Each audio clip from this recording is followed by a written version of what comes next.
menjelaskan bahwa setiap ucapan individu itu memiliki kekuatan tertentu untuk menghasilkan efek sosial, psikologis, ataupun perilaku pada pendengarnya. Nah, contohnya misalnya ketika seseorang itu bilang, "Oke, besok aku janji ya bakal datang." Nah, itu kan bukan hanya sekadar ucapan aja, tetapi menghasilkan tindakan, yaitu membuat janji. Jadi, kata-kata yang kita ucapkan itu bisa punya kekuatan sosial. Lalu yang kedua ada The Triangle of Meaning dari Ogden and Richards. Nah, teori ini menjelaskan kalau makna sebuah kata itu nggak langsung melekat pada katanya, tetapi tergantung pengalaman dan juga konteks dari orang yang mendengarkan. Nah, teori ini menegaskan bahwa terkadang kesalahpahaman dalam komunikasi verbal itu sering terjadi karena perbedaan pengalaman dan juga konteks yang melatar belakangi makna dari sebuah kata. Oleh sebab itu, dalam komunikasi verbal yang efektif, itu perlu adanya kesamaan persepsi agar makna pesan yang disampaikan itu bisa tersampaikan secara tepat.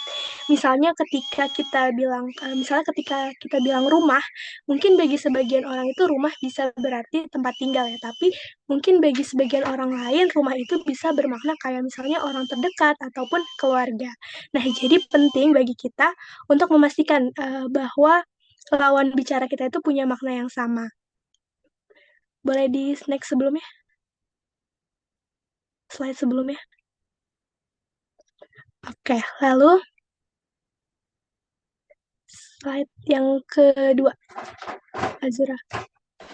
Yang teori. Nah, oke, untuk yang teori ketiga itu ada teori relativitas linguistik. Nah, jadi teori ini menjelaskan bahwa bahasa yang digunakan seseorang itu akan membentuk cara berpikir, cara melihat dunia, dan juga cara berinteraksi dengan lingkungannya. Nah, teori ini menegaskan pentingnya bahasa dalam komunikasi verbal karena setiap kata yang digunakan itu mencerminkan cara berpikir dan budaya dari penuturnya. Misalnya, orang Jepang itu kan punya banyak istilah ya untuk menyampaikan rasa sopan santun dalam bahasanya. Nah, itu menunjukkan bagaimana budaya mereka itu sangat menghargai hierarki dan juga kesopanan. Boleh di next? Oke, yang selanjutnya di sini ada unsur penting dalam komunikasi verbal. Jadi ada dua unsur penting, kata dan juga bahasa. Kata ini tuh berhubungan langsung dengan pikiran seseorang karena setiap kata yang kita ucapkan itu pasti berasal dari proses berpikir kita sendiri. Nah, jadi cara kita memilih kata itu bisa menunjukkan cara kita berpikir. Makanya penting banget untuk kita berhati-hati dalam memilih kata dalam kita berkomunikasi karena satu kata itu bisa diartikan beda juga oleh orang lain. Lalu yang kedua itu ada bahasa. Nah, bentuk bahasa yang digunakan dalam komunikasi verbal ini bisa berupa bahasa lisan ataupun bahasa tulisan. Nah, bahasa ini bisa diibaratkan sebagai sistem yang menampung semua kata. Nah, tanpa bahasa, kita itu nggak bisa menata kata-kata itu jadi makna yang utuh. Ketika kita bicara ataupun ngobrol dengan orang lain, tapi misalnya bahasa yang kita gunakan itu berbeda dan kita nggak saling paham dengan bahasanya, itu akan komunikasi verbal itu nggak akan berjalan dengan efektif. Nah, bahasa itu juga punya tiga fungsi utama. Yang pertama itu ada alat berkomunikasi dengan sesama individu, lalu alat untuk bekerja sama dengan sesama individu, dan juga alat untuk mengidentifikasi diri. Boleh di next?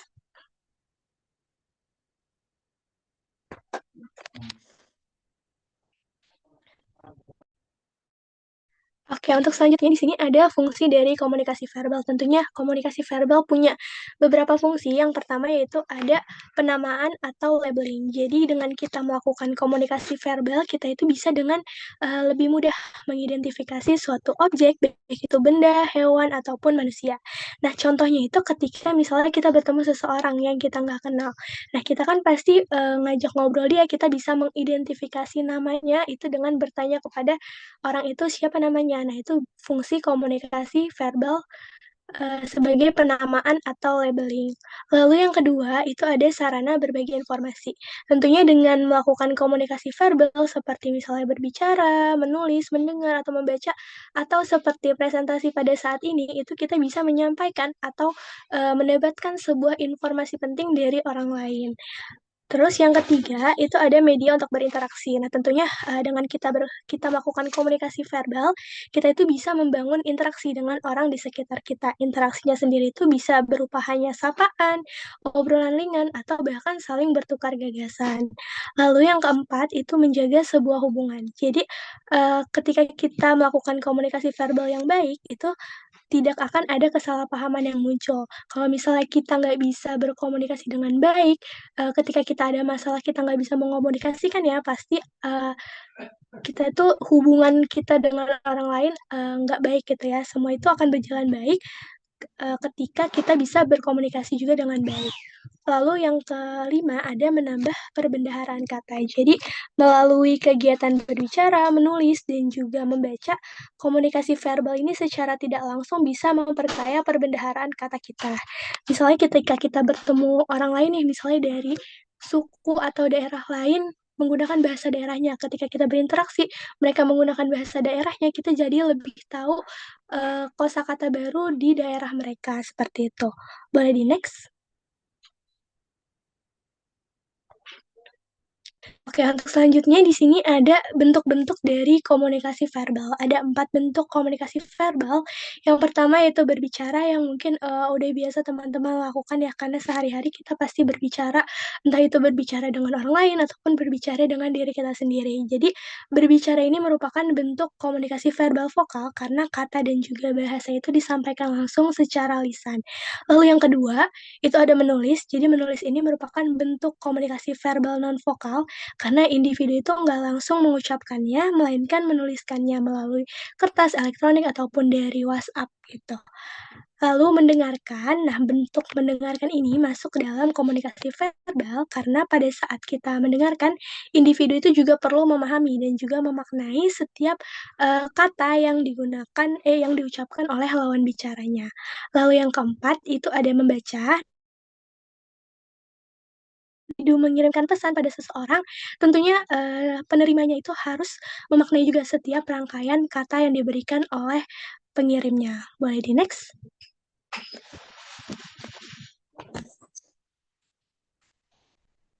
Oke, untuk karakteristik komunikasi verbal akan dipaparkan oleh rekan kelompok 2 yang lainnya. Terima kasih. Terima kasih, Siva. Selanjutnya, di sini saya akan menjelaskan terkait dari karakteristik komunikasi verbal itu sendiri, yang dimana terdapat 5 karakteristik dari komunikasi verbal, yaitu yang pertama itu harus jelas dan ringkas. Jadi, komunikasi verbal ini harus sederhana, langsung, dan mudah dipahami. Jadi, ucapan yang jelas itu dapat membantu pesan yang diterima itu dengan baik. Jadi, pesan yang ambigu atau bertele-tele itu bisa berpotensi menimbulkan yang namanya kesalahpahaman. Misalnya, jika seorang atasan kita itu memberikan instruksi yang panjang atau berbelit-belit. Jadi kan karyawan itu bisa atau kita itu kan bisa bingung ya dan menginterpretasikannya itu menjadi berbeda. Dan sebaliknya, kalau misalkan pernyataannya itu bisa lebih singkat, jelas, dan spesifik, itu bisa memudahkan penerima itu untuk menerima atau memahami maksud dan bertindak sesuai dengan instruksi dari arahan atasan kita atau manajer kita. Jadi, sebisa mungkin komunikasinya itu harus dengan jelas dan juga dengan ringkas. Lalu karakteristik yang kedua itu ada perbendaharaan kata. Jadi eh, pemilihan kata yang tepat dan mudah dimengerti itu bisa meningkatkan keberhasilan komunikasi, sedangkan kata yang sulit itu bisa menimbulkan kesalahpahaman.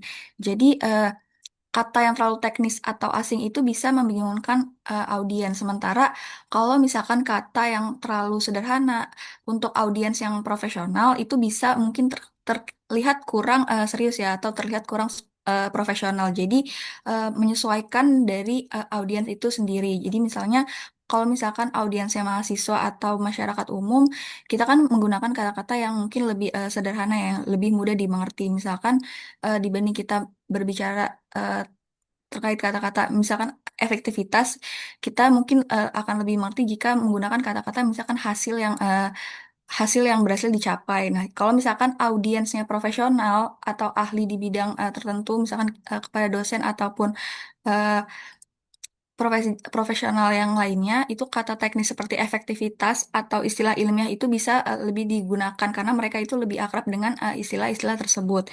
Jadi dengan demikian pemilihan kata itu tidak hanya soal sederhana atau kompleks tetapi menyesuaikan dengan tingkat pengetahuan, pengalaman dan juga konteks dari audiens itu sendiri. Sekaligus tetap menjaga profesionalisme dan juga keseriusan dari pembicara tersebut. Lalu untuk karakteristik yang selanjutnya ini ada intonasi. Jadi nada suara itu memberi warna ya pada komunikasi. Misalnya eh, kalau misalkan teman kita baru datang terus kita bilang akhirnya kamu datang juga, itu kan bisa bisa terdengar dengan dari dua pendengaran yang berbeda. Ya. Misalkan itu bisa jadi kita seneng karena dia udah datang atau itu bisa jadi sinis karena mungkin dia telat datangnya. Jadi intonasi itu bisa menentukan emosi yang disampaikan oleh pembicara tersebut. Lalu karakteristik yang selanjutnya ini ada kecepatan bicara. Jadi tempo bicara itu bisa sesuai membuat komunikasi itu lebih efektif. Jadi bicara yang terlalu cepat itu bisa menimbulkan kesan yang menutupi sesuatu. Jadi tempo bicara tempo bicara ini yang pastinya mempengaruhi penerimaan pesan ya. Jadi kalau misalkan bicara terlalu cepat itu juga bisa membuat audiens itu sulit mencerna informasi. Sedangkan bicara yang terlalu lambat itu juga bisa bikin audiens atau pendengar kita itu bosan gitu. Jadi kecepatan bicara ini harus disesuaikan dengan konteks, isi pesan, dan juga karakter audiens untuk meningkatkan efektivitas dari komunikasi tersebut. Lalu untuk karakteristik yang terakhir itu ada humor. Jadi humor ini yang pastinya dapat mencairkan suasana, mengurangi ketegangan, dan juga membantu membangun kedekatan dengan lawan bicara ya. Jadi humor ini merupakan suatu alat yang efektif ya untuk mencairkan suatu suasana, membangun kedekatan, dan memudahkan audiens itu menerima pesan. Misalnya ketika dalam presentasi atau kita berbicara dengan teman itu kan kalau misalkan diselingi suatu humor itu harus bisa mencairkan suasana dari audiens jadi bisa meningkatkan engagement dengan audiens juga. Tetapi humor ini juga harus relevan dan juga sesuai konteks agar tidak menimbulkan yang namanya kesan tidak profesional atau mungkin humor yang menyinggung audiens seperti itu untuk karakteristik dari komunikasi verbal. Mungkin boleh di next. Oke, selanjutnya di sini ada prinsip-prinsip dari komunikasi verbal yang dimana eh, prinsip yang pertama itu ada interpretasi menciptakan makna. Jadi makna pesan itu kan tidak tunggal ya dan bisa berbeda-beda tergantung latar belakang, pengalaman, kepentingan dan kondisi psikologis penerima. Karena itu interpretasi itu sangat menentukan pemahaman komunikasi.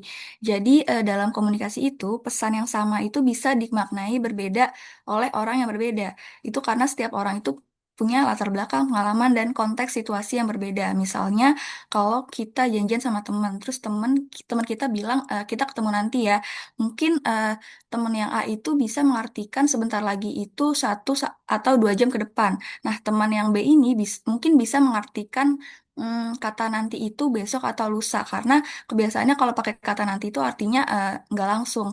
Jadi kalau misalkan tidak ada kejelasan itu kan pesan itu bisa salah dimengerti ya oleh kedua pihak audiens ini. Nah, jadi bisa terjadinya miskomunikasi. Jadi tipsnya itu adalah kita bisa memperjelas konteks. Jadi nggak cuma bilang kita ketemu nanti ya, mungkin kita bisa memperjelas konteksnya itu seperti kita ketemu nanti ya di jam 3 sore. Jadi kan itu bisa lebih spesifik dan nggak ada yang namanya ruang salah paham ya. Jadi itu bisa mencegah yang namanya miskomunikasi. Lalu untuk prinsip yang kedua itu ada komunikasi adalah aturan yang dipandu. Jadi komunikasi ini mengikuti aturan yang disepakati dalam kelompok sosial. Jadi setiap kelompok sosial itu kan yang pastinya memiliki aturan komunikasi ya, yang dimana eh, aturan itu ada 2 jenis yaitu aturan regulatif dan juga aturan konstitutif. Yang dimana kalau aturan regulatif ini, jadi itu tuh aturan yang mengatur kapan, bagaimana, dan dengan siapa kita bicara. Misalnya cara bicara formal itu kan bicara formal itu kan yang pastinya eh, kita kalau misalkan berbicara dengan dosen itu kan harus berbicara dengan formal. Berbeda kalau misalkan kita berbicara dengan teman sebaya ya. Yang pastinya kita akan berbicara dengan lebih non formal. Lalu untuk aturan yang kedua itu ada aturan konstitusi. Aturan ini itu menentukan arti dan cara kita menilai suatu pesan. Jadi memahami aturan ini memastikan komunikasi itu lebih tepat, sopan, dan juga bisa diterima dengan baik. Lalu untuk prinsip yang ketiga itu ada penekanan itu bisa mempengaruhi makna. Jadi penekanan melalui nada suara, pilihan kata, atau tanda baca itu bisa mengubah arti pesan. Jadi makna juga bisa berbeda ya antar komunitas bahasa sehingga penekanan itu bisa menjadi kunci dalam memahami suatu komunikasi. Misalnya seperti kalau misalkan kita ngomong kayak aku benar-benar capek banget hari ini. Jadi tekanan di benar-benar itu kan menekankan kalau misalkan itu kita itu mencapai tingkat kelelahan yang tinggi ya. Jadi kalau misalkan tanpa penekanan cuma bilang kayak aku capek banget hari ini itu kan bisa terdengar lebih santai ya. Jadi satu kalimat itu bisa punya makna hanya karena penekanan tersebut. Mungkin itu untuk prinsip dari komunikasi verbal. Boleh di next. Oke, selanjutnya di sini ada komunikasi nonverbal. Tadi kan kita membahas terkait komunikasi verbal. Selanjutnya di sini ada komunikasi nonverbal yang dimana komunikasi ini adalah pertukaran pesan atau informasi tanpa menggunakan kata-kata, melainkan berbagai melainkan melalui berbagai isyarat seperti bahasa tubuh, ekspresi wajah, kontak mata, nada suara, dan juga pengaturan ruang. Jadi, komunikasi nonverbal ini seringkali lebih kuat ya daripada komunikasi verbal yang sekedar hanya menyampaikan kata-kata karena komunikasi nonverbal ini bisa lebih menyampaikan perasaan, sikap, dan juga emosi seseorang secara lebih mendalam dan juga terkadang secara tidak sadar. Jadi kalau misalkan komunikasi verbal itu kan hanya mengandalkan kata-kata ya, sedangkan komunikasi nonverbal ini justru mengandalkan bahasa tubuh, ekspresi wajah, gerak-gerik, intonasi suara hingga jarak fisik seperti itu. Mungkin boleh next. Oke, selanjutnya di sini ada fungsi dari komunikasi nonverbal itu sendiri, yang dimana fungsi yang pertama itu adalah repetisi atau mengulang. Jadi, fungsi ini dimaksudkan untuk mengulangi maksud dari komunikasi verbal. Misalnya, kalau misalkan kita bilang iya itu kan hanya sebatas komunikasi secara verbal aja ya. Tapi kalau misalkan kita sambil mengangguk, itu pesannya akan jauh lebih kuat. Jadi itu gabungan antara komunikasi verbal dan juga komunikasi nonverbal. Lalu untuk fungsi yang kedua itu ada substitusi atau menggantikan. Jadi menggantikan pesan verbal dengan gerakan atau simbol. Jadi contohnya kalau misalkan kita melambaikan tangan sebagai ucapan halo atau selamat tinggal kepada teman kita. Jadi itu bisa menambah emosi lah eh, untuk audiens tersebut. Lalu untuk fungsi yang ketiga itu ada kontradiksi, yang dimana kontradiksi ini adalah penolakan pesan verbal atau pemberian makna lain terhadap pesan verbal yang telah disampaikan. Nah, kontradiksi ini itu bisa berfungsi sebagai humor atau sebagai sindiran. Misalnya kalau misalkan seseorang itu bilang saya setuju, tapi wajahnya itu jelas menolak. Jadi itu kan bisa berbentuk sindiran ya atau menunjukkan ketidakjujuran dari eh, pembicara tersebut. Jadi itu untuk fungsi komunikasi nonverbal yang ketiga. Lalu ada fungsi aksentuasi, yang dimana aksentuasi ini berfungsi menambahkan intensitas atau kekuatan pada kata-kata verbal. Misalnya, contohnya, mengungkapkan kata-kata, Aku senang bisa melihat kamu lagi" dengan lebih keras atau antusias. Jadi kan itu kesannya jauh lebih kuat ya daripada hanya sekedar kata-kata. Jadi terdapat penekanan di ekspresi tersebut. Lalu untuk fungsi yang terakhir itu adalah komplement, yang dimana bisa melengkapi pesan verbal agar lebih bermakna ya. Misalkan contohnya itu kita bisa tersenyum saat memberikan ucapan terima kasih kepada teman atau kepada orang lain. Mungkin itu untuk fungsi dari komunikasi nonverbal. Boleh di next. Oke, untuk teori komunikasi nonverbal akan disampaikan oleh anggota kelompok yang lain. Terima kasih. Terima kasih Kayla. Nah, selanjutnya ada teori komunikasi nonverbal. Yang pertama itu ada teori kinesis itu dari Ray Birdwhistell. Nah, teori ini tuh menekankan bahwa gerakan tubuh, ekspresi wajah, dan postur itu memiliki arti tertentu, seperti kayak sebuah bahasa. Jadi, eh, pencetus teori ini tuh percaya bahwa manusia dapat membaca makna dari gerakan tubuh orang lain, karena setiap gerakan dapat mengkomunikasikan pesan. Misalnya itu kayak tersenyum biasanya dimaknai dengan sebagai tanda keramahan gitu atau kebahagiaan. Sedangkan anggukan kepala itu menjadi simbol persetujuan atau kayak bilang iya gitu. Nah, dengan kata lain, tubuh manusia itu memiliki bahasa tersendiri yang bisa dipelajari. Terus yang kedua ada teori Proxemis, itu dari Edward Hall. Nah, pencetus teori ini tuh menjelaskan bahwa jarak atau ruang dalam komunikasi juga memiliki makna. Jadi menurutnya itu ada 4 jenis jarak utama, yaitu intim, personal, sosial, dan juga publik. Nah, jarak yang digunakan seseorang saat berbicara itu mencerminkan kedekatan, status, maupun hubungan sosial. Misalnya, berbicara dengan teman dekat biasanya dilakukan dengan jarak yang lebih dekat. Terus sementara berbicara dengan atasan atau orang asing yang dilakukan dengan jarak yang lebih jauh atau juga formal.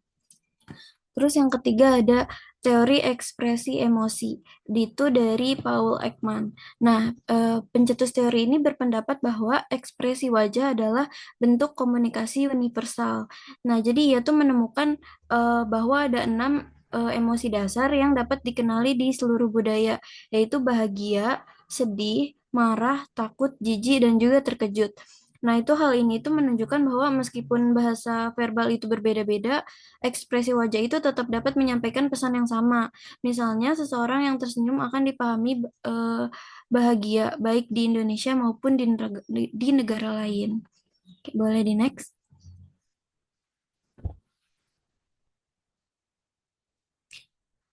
Nah, terus teori yang keempat itu ada teori eh, Mehrabian. Nah, ini tuh teori yang mencetuskan ada 7, 38, 55 rules. Nah, ini tuh melalui penelitiannya itu menyimpulkan bahwa ketika seseorang menyampaikan perasaan, hanya sebagian kecil yang disampaikan melalui kata-kata. Ia memperkenalkan aturan 7, 38, 55, yaitu 7% makna ditentukan oleh kata-kata, 38% ditentukan oleh nada suara, dan 55% ditentukan oleh ekspresi wajah serta bahasa tubuh. Nah, temuan ini tuh menekankan bahwa komunikasi nonverbal itu memiliki peran lebih dominan dalam menyampaikan emosi dibandingkan kata-kata yang diucapkan. Jadi kan bisa aja kayak kata-kata itu nggak sesuai dengan emosi yang sebenarnya seperti itu.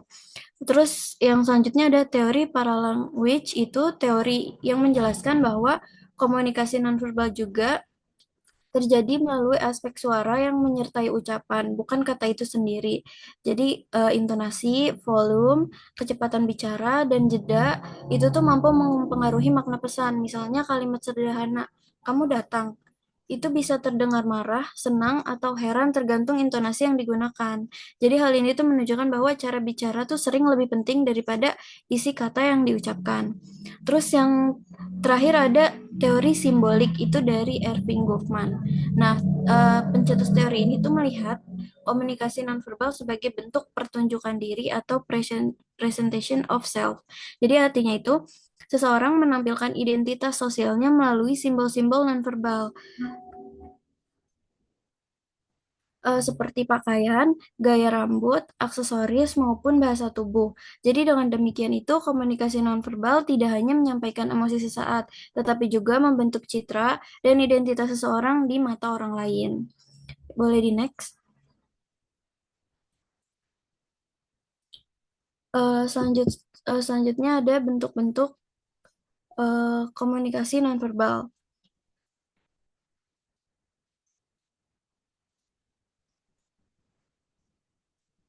Yang pertama itu ada kinesis atau gerakan tubuh.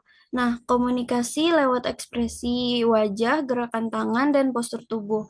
Jadi, misalnya itu kayak senyuman menunjukkan keramahan, sementara tangan terlipat itu bisa menandakan sikap defensif.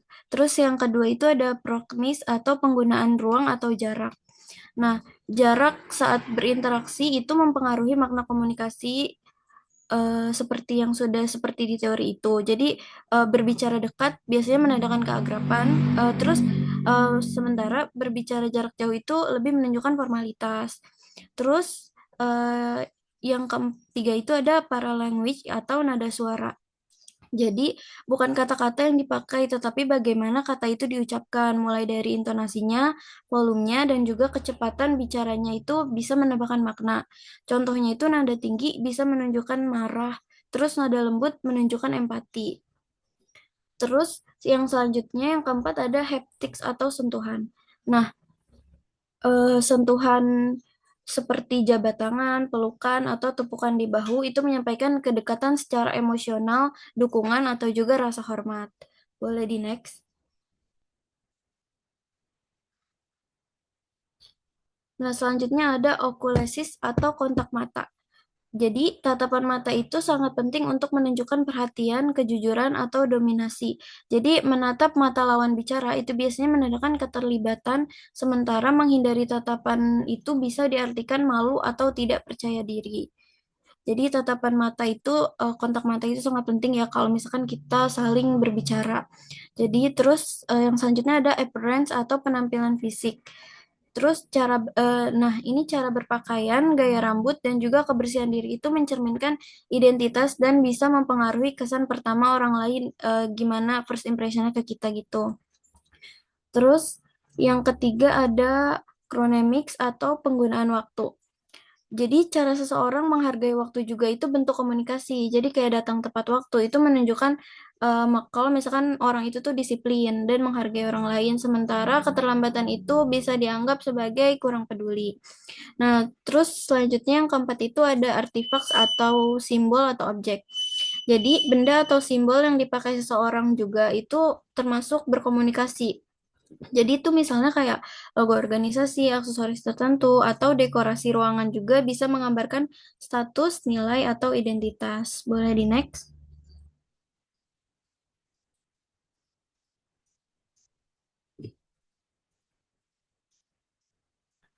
Nah, selanjutnya ada prinsip komunikasi nonverbal. Yang pertama itu tidak bisa dihindari. Jadi, walaupun kita diam, itu tuh tubuh tetap berbicara melalui ekspresi wajah, postur, atau bahasa tubuh. Jadi, komunikasi nonverbal itu selalu hadir dalam interaksi. Jadi, contohnya itu kayak misalkan mahasiswa itu nguap di kelas, atau enggak, padahal tuh dia tuh nggak ngomong apa-apa, tapi tuh itu tetap menyampaikan pesan bahwa dia itu lagi ngantuk atau bosen, kayak gitu kan. Terus yang kedua itu lebih jujur daripada verbal. Terus pesan nonverbal itu sering dianggap lebih dapat dipercaya dibanding kata-kata.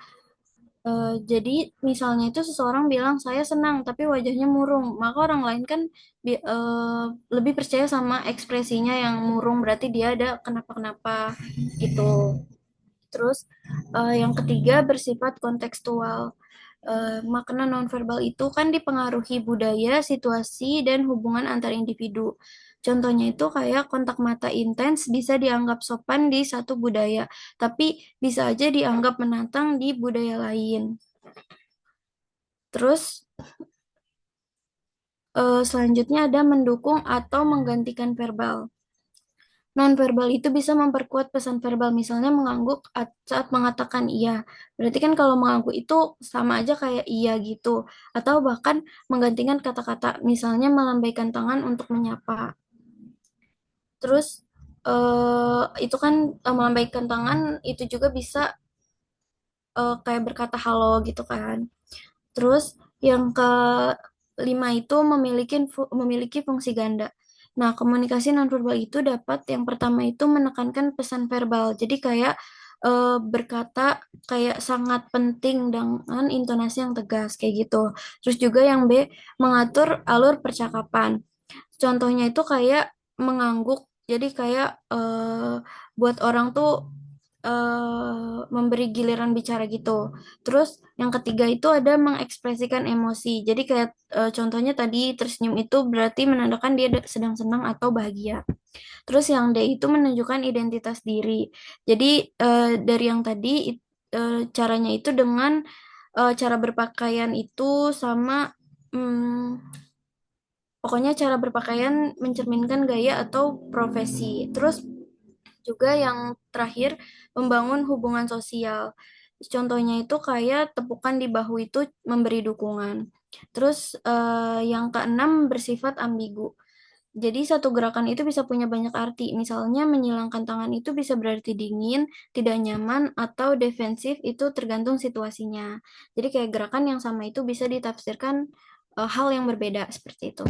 Boleh di next? Eh, Sekarang masuk ke karakteristik komunikasi nonverbal. Yang pertama itu universal. Jadi banyak bentuk nonverbal berlaku umum. Misalnya kayak senyum menunjukkan kebahagiaan, tangisan menandakan kesedihan. Jadi senyum itu kan dimanapun di dunia itu biasanya kan menunjukkan kebahagiaan, sedangkan tangisan itu kan menunjukkan dia lagi sedih atau lagi ada masalah seperti itu. Terus yang kedua tidak menggunakan kata-kata. Jadi pesan itu disampaikan lewat ekspresi wajah, gerakan tubuh, intonasi atau simbol, bukan bahasa verbal.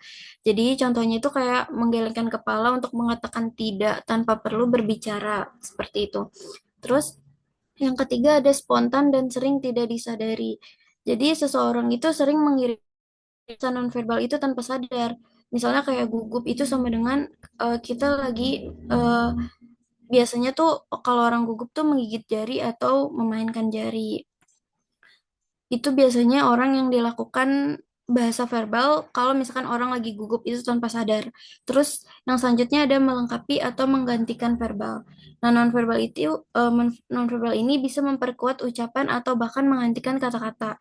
Contohnya itu kayak mengangguk sambil berkata iya itu memperkuat pesan atau juga melambaikan tangan untuk menyapa menggantikan kata-kata halo gitu.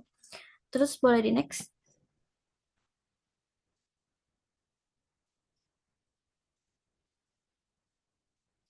Nah, selanjutnya ada multi-interpretasi atau ambigu. Jadi, ambigu ini nih kayak satu gerakan yang sama itu bisa ditafsirkan berbeda. Contohnya itu kan senyum bisa berarti ramah, malu, gugup, atau bahkan sarkas ya, tergantung situasi dan konteksnya eh, yang sedang dihadapi kayak gitu. Atau bisa juga senyum bisa menutupi emosi lain. Terus yang selanjutnya ada dipengaruhi budaya. Nah, arti pesan nonverbal itu berbeda di tiap budaya. Contohnya itu kayak tanda jempol itu di Indonesia kan artinya bagus, tapi di beberapa negara Timur Tengah itu bisa dianggap tuh tanda jempol tuh penghinaan gitu loh. Nah, terus yang selanjutnya itu lebih kuat dari verbal. Jadi orang itu lebih sering percaya nonverbal dibanding kata-kata. Kalau nonverbal itu kan kayak gerakan seseorang, kalau verbal itu kan kata-kata doang ya. Nah, jadi contohnya kayak seseorang itu berkata kayak saya tidak marah, tapi wajahnya itu merah, terus nada bicaranya itu tinggi. Orang lain kan pasti itu lebih percayanya kalau misalkan eh, pada ekspresi mereka. Jadi kayak nada suaranya, terus juga em, wajahnya itu kan lebih terlihat kalau misalkan dia tuh lagi marah daripada nada suaranya yang dia bilang saya tidak marah itu. Terus yang terakhir ada terjadi secara kontinu. Berbeda dengan kata-kata yang bisa berhenti, nonverbal itu berlangsung secara terus-menerus selama seseorang hadir dalam interaksi. Jadi dari postur, ekspresi, dan juga kontak mata. Contohnya aja kayak saat duduk dalam rapat itu, meski tidak berbicara, postur tubuh dan ekspresi wajah tetap menyampaikan pesan apakah orang tersebut tuh itu terlihat serius, bosan, atau tertarik di rapat tersebut. Kayak gitu. Boleh di next? Oke, sebelumnya tuh kan tadi di dalam prinsip sama karakteristik itu kan ada yang sama-sama bersifat ambigu ya. Nah, di sini tuh di prinsip itu kalau misalkan ambigu di prinsip itu menekankan bahwa pesan nonverbal itu tidak selalu memiliki arti tunggal. Jadi satu gerakan bisa dimaknai berbeda tergantung konteks. Kalau misalkan dari karakteristik itu, ambigu ini di sini tuh dilihat dari sifat bawaan komunikasi nonverbalnya. Terus karakteristiknya juga nonverbal memang secara alami multi interpretasi dan rawan salah paham. Kayak gitu sih perbedaan dari ambigu prinsip sama karakteristik. Selanjutnya akan dibacakan oleh rekan saya.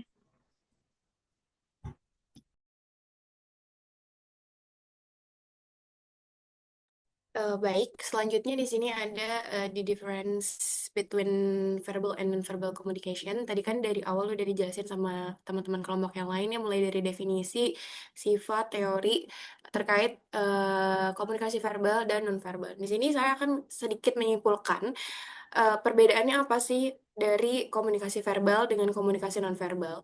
Nah, yang pertama dari aspek definisi. Dari definisi komunikasi verbal itu adalah komunikasi dengan penyampaian pesan dengan menggunakan kata-kata, baik lisan maupun tulisan. Sedangkan komunikasi nonverbal itu adalah komunikasi dengan penyampaian kata-kata penyampaian pesan tanpa kata-kata, tapi dia melalui gerak tubuh, ekspresi wajah, intonasi, atau simbol. Jadi dari definisi aja sebenarnya udah kelihatan perbedaan dari komunikasi verbal dan nonverbal. Kemudian dari segi konten, komunikasi verbal itu biasanya digunakan untuk menyampaikan informasi atau instruksi yang jelas. Misalnya kalau komunikasi verbal, eh, saya ngomong, tolong tolong bantu kerjakan tugas saya. Nah, itu konten dari komunikasi verbal. Nah, sedangkan komunikasi nonverbal ini dia lebih menonjolkan ekspresi gitu. Misalnya dari nada suaranya, dari ekspresi wajahnya seperti itu.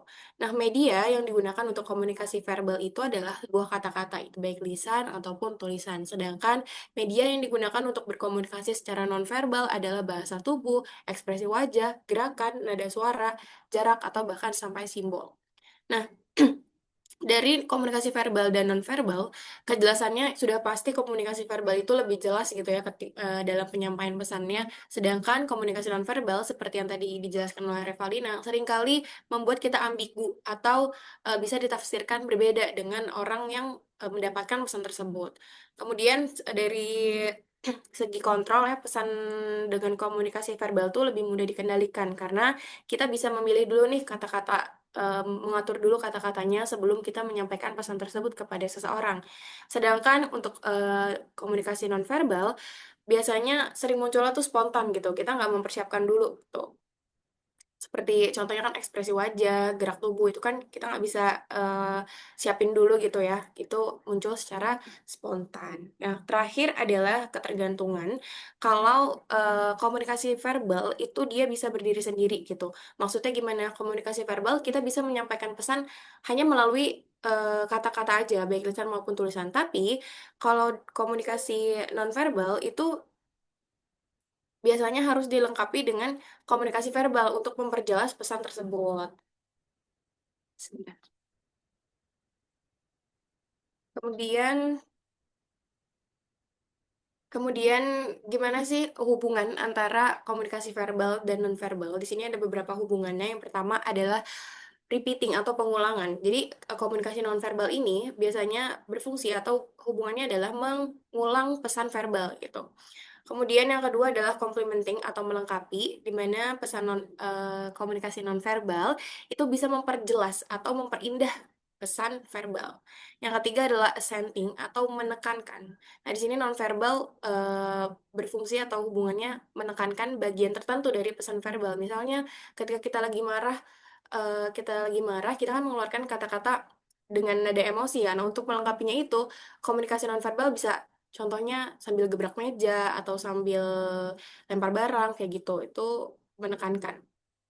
Kemudian substituting atau menggantikan di mana nonverbal ini menggantikan pesan verbal sepenuhnya. Misalnya ada teman kita yang berbicara kepada kita, terus kita menjawabnya hanya dengan komunikasi verbal, misalnya mengangguk, kemudian misalnya cuman kasih jempol seperti itu. Kemudian yang selanjutnya adalah regulating atau mengatur, di mana komunikasi nonverbal ini bisa mengatur alur percakapan atau giliran bicara kita. Yang terakhir adalah contradicting atau bertentangan nih hubungannya, di mana nonverbal itu bertentangan dengan pesan verbal. Misalnya kita ngomong ke orang kalau eh, misalnya orang nanya kamu kenapa, terus kita jawab nggak apa-apa kok. Tapi kan komunikasi nonverbal kita misalnya dari mimik wajah, dari nada suara kita tuh kayak lemes, kayak sedih. Nah itu kan bertentangan ya dengan komunikasi verbal. Itu adalah hubungan dari komunikasi verbal dan komunikasi nonverbal. Nextnya di sini ada video. Nah, itu tuh artinya dia tuh udah deket banget. Itu menunjukkan intimacy antara satu individu dengan individu.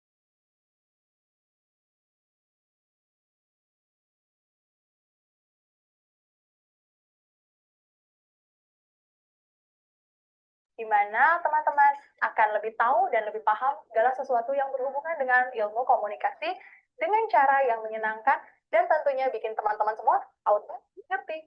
Oke teman-teman, seperti yang saya bilang sebelumnya, bahwa video yang saya buat ini bukan hanya untuk orang-orang yang hanya mendalami ilmu komunikasi saja, tapi juga untuk seluruh umat manusia di jagat raya ini.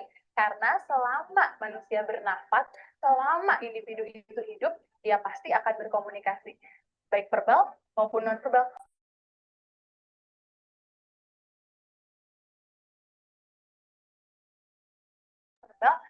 yang tidak diucapkan.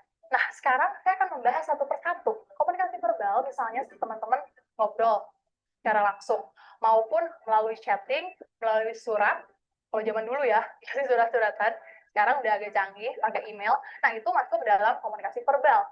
Tidak terlalu jelimet. Yang menjadi masalah hanyalah perbedaan bahasa saja. Yang menjadi masalah hanyalah perbedaan persepsi saja mengenai satu kata yang boleh jadi dimaknai berbeda antara satu kultur dengan kultur yang lain. Nah, kemudian yang kedua itu komunikasi nonverbal. Ini adalah komunikasi yang hampir seluruh dunia bilang komunikasi yang jelimet karena dipengaruhi oleh reference dan experience. Bukan hanya reference dan experience individu yang sedang bicara atau yang sedang memberikan pesan, tapi reference dan experience orang yang menerima pesan.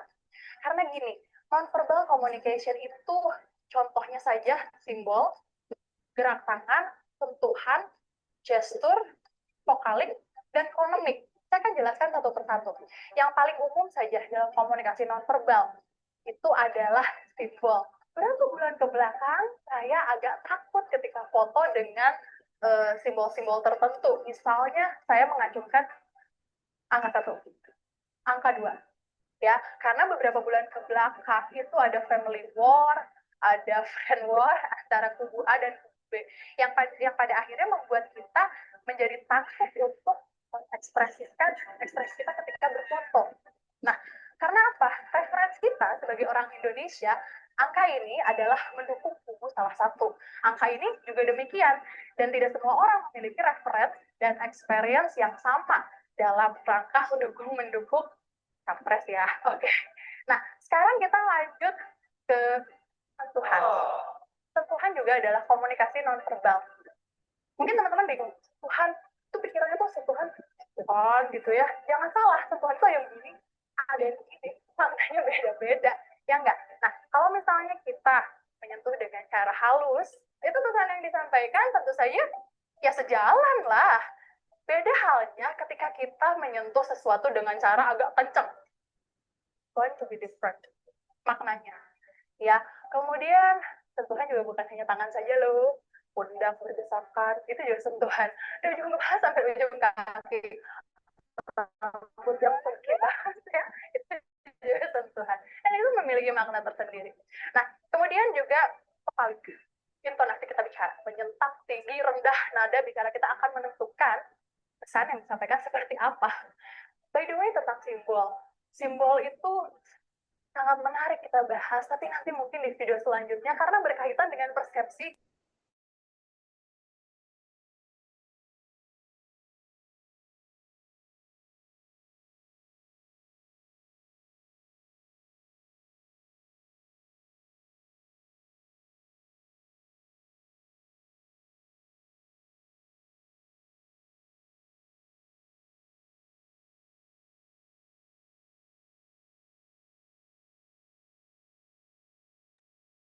Sinyal kali ya?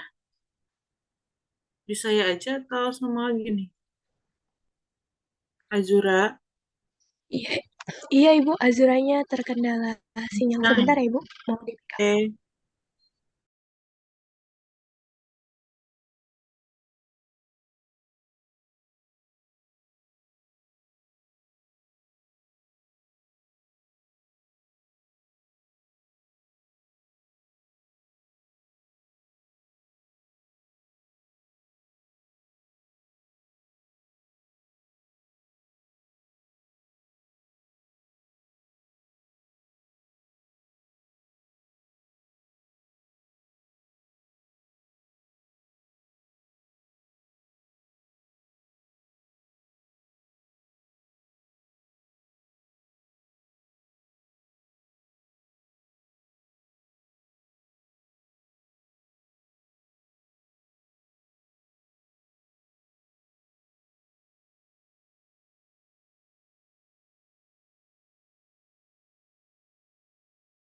Ya baik, mungkin karena ada kendala sinyal, di sini saya akan lanjut menjelaskan ya. Untuk mempersingkat waktu, di sini untuk video analisis dari nonverbal communication, dari definisinya itu yang pastinya tadi komunikasi nonverbal itu merupakan penyampaian pesan tanpa kata-kata, melainkan lewat bahasa tubuh, ekspresi, nada suara, maupun simbol visual. Nah, untuk teori pendukungnya, di sini tadi ada 73855 rules. Jadi dalam komunikasi tatap muka hanya 7% kata-kata, 38% nada suara, dan 55% ekspresi wajah atau gestur yang membentuk makna pesan. Lalu ada dari kinesics teori juga, yaitu yang dimana memperkenalkan studi bahasa tubuh, yang dimana itu ada gestur, postur, dan juga ekspresi. Lalu untuk cakupannya di sini ada uh, kinesik, proksemik, prabahasa, haptics, okulesics, dan juga appearance. Lalu untuk fungsinya di sini yang di mana nonverbal communication ini itu untuk menunjukkan emosi, sikap, dan juga makna tersirat. Lalu juga bisa menguatkan dan juga melengkapi bahkan menggantikan komunikasi dari komunikasi verbal. Lalu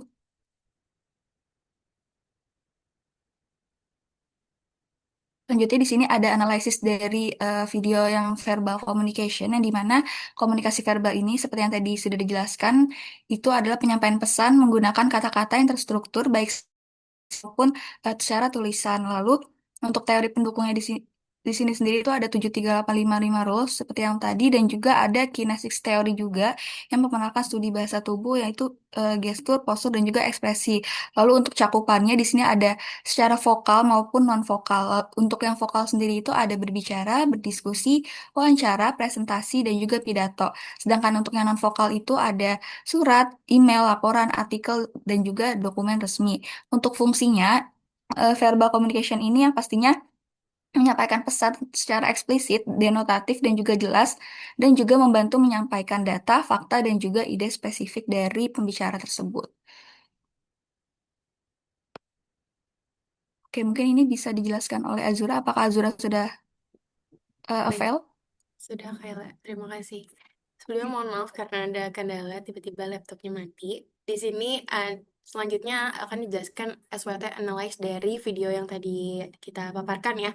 Pertama dari strength. Dari strength-nya itu ketika verbal dan non-verbal kekuatannya itu adalah ketika komunikasi verbal dan non-verbal itu selaras, pesan tuh bisa menjadi lebih utuh, lebih jelas, dan bisa sangat dipercaya oleh penerima pesan tersebut.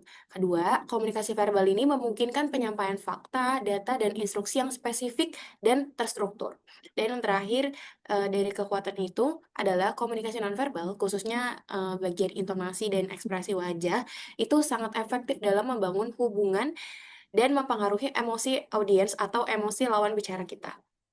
Nah, weakness-nya atau kelemahannya adalah isyarat dari komunikasi nonverbal ini tidak terstruktur dan sangat bergantung pada konteks, sehingga mudah disalahartikan atau ambigu ya, tanpa pesan verbal yang jelas. Jadi, ketika pesan komunikasi nonverbal itu berdiri sendiri, terutama dengan isyarat ya, itu sangat mudah sekali disalahartikan, jadi suka bikin miscommunication dengan lawan bicaranya. Kedua adalah emosi dan niat yang disembunyikan dapat bocor melalui bahasa tubuh yang spontan, misalnya gugup atau berbohong.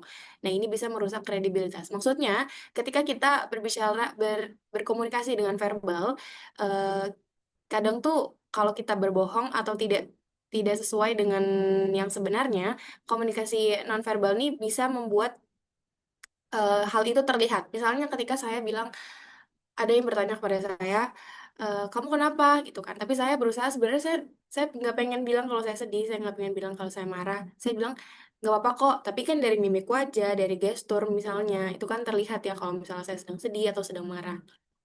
Ketiga adalah komunikasi lisan dan isyarat nonverbal penuh memerlukan interaksi tatap muka sehingga tergantung oleh jarak atau media digital yang buruk. Jadi komunikasi lisan dan isyarat nonverbal tuh lebih efektif gitu ya dengan bertatapan langsung atau dengan media digital yang baik. Ketika media digitalnya buruk, misalnya sedang Zoom seperti ini tapi sinyalnya jelek, itu kan bisa menjadi adanya miscommunication atau salah paham gitu.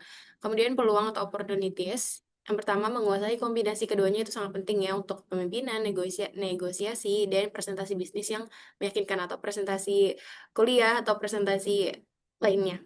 Yang kedua adalah memanfaatkan elemen nonverbal digital, misalnya dari emoji, dari desain visual, dan vokal dari intonasi saat kita berinteraksi gitu ya dengan lawan bicara. Kemudian yang ketiga adalah komunikasi nonverbal yang positif. Itu senyum, bisa dari eye contact, itu akan menciptakan koneksi personal, gitu, intimacy dari kita dan lawan bicara kita, dan akan memperkuat relasi yang panjang. Dan terakhir adalah traits atau ancamannya, di mana nonverbal ini sangat bervariasi antar budaya, jadi beresiko menyebabkan kesalahpahaman atau pelanggaran etika. Jadi kalau misalnya di budaya Jawa dan di budaya Sunda itu kan ada beberapa kata yang sama gitu ya, tapi eh, maknanya tuh berbeda. Nah, itu maksudnya dari ancaman. Yang kedua adalah jika verbal dan nonverbal itu bertentangan, penerima pesan itu cenderung mempercayai nonverbal sesuai dengan teori yang tadi, di mana 93% itu 93% penerima pesan itu lebih percaya sama komunikasi nonverbal gitu ya, yang dapat merusak pesan yang ingin disampaikan gitu. Dan terakhir adalah gangguan fisik, misalnya kebisingan atau kecemasan, itu bisa merusak transmisi pesan verbal dan nonverbal secara bersamaan. Boleh di next. Oke, mungkin sudah selesai. Bisa saya kembalikan ke Kayla sebagai moderator. Terima kasih. Oke, baik. Sekian untuk presentasi dari kelompok 2. Mungkin selanjutnya itu ada sesi tanya jawab. Jika ada ingin yang bertanya, mungkin boleh untuk raise hand terlebih dahulu. Oke, baik. Boleh Pandu. Terima kasih kelompok 2 sudah atas pemaparannya mengenai komunikasi verbal dan juga non verbal. Di sini mau nanya soal teori tadi ya yang ada di komunikasi non verbal, yang mana tadi ada teori Mehrian yang bilang dia itu 77% itu dipengaruhi 70% komunikasi itu dipengaruhi oleh makna atau pesannya, terus 38% itu dari nada ya, terus 55 dari ekspresi atau gestur gitu. Terus juga teori satunya lagi tuh dia bilang em, yang ekspresi emosi, yang mana ekspresi itu kan ada tadi ada marah, takut, jijik, terkejut, sedih, bahagia. Nah, tapi kalau misalkan eh, suatu komunikasi itu terjadi di sebuah daerah atau wilayah dengan kebudayaan yang cukup kental gitu, yang kebudayaan itu mengatur juga gitu soal komunikasi, misalkan kayak di Indonesia atau di negara-negara Asia Timur kayak Jepang gitu, Indonesia, Jepang dan lainnya. Itu kan kalau ada eh, apa bilang ya? Ada anggapan bahwa kalau sedang marah, kita sedang marah itu jangan sampai mengungkapkannya secara terang-terangan gitu, atau marah di depan umum, atau langsung eh, menyatakan kalau dia marah dengan kata-kata yang kurang begitu enak didengar, tapi melalui sindiran halus ataupun ya mungkin kata-kata sindiran gitu. Nah, itu menurut kalian gimana? Apakah teori tersebut itu eh, tetap bisa diaplikasikan buat eh, komunikasi-komunikasi yang terjadi pada kasus tersebut gitu? Pada kasus ketika orang marah tapi mereka tidak berekspresi seperti orang marah, melainkan secara tersirat gitu. Apakah bisa dipahami, Kayla? Dapat dipahami Pandu. Terima kasih untuk pertanyaannya. Apakah ada Ya, yang ingin bertanya lagi? Mungkin boleh untuk raise hand.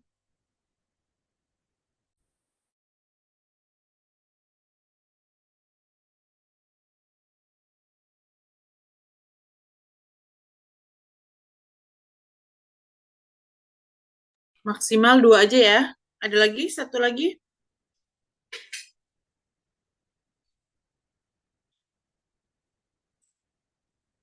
Ya udah satu ya. Silakan. Oke, baik. Mungkin Pandu izin untuk berdiskusi sebentar ya. Makasih.